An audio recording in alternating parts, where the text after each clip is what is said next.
Эту песню Виктор Цой написал в 1988 году, и она стала одним из главных номеров концертной программы коллектива и исполнялась на каждом концерте вплоть до последнего.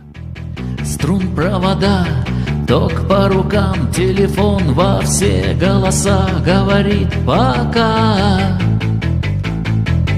пора.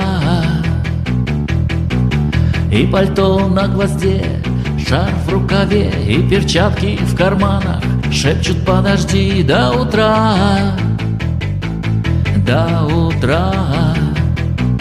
Но странный стук зовет в дорогу.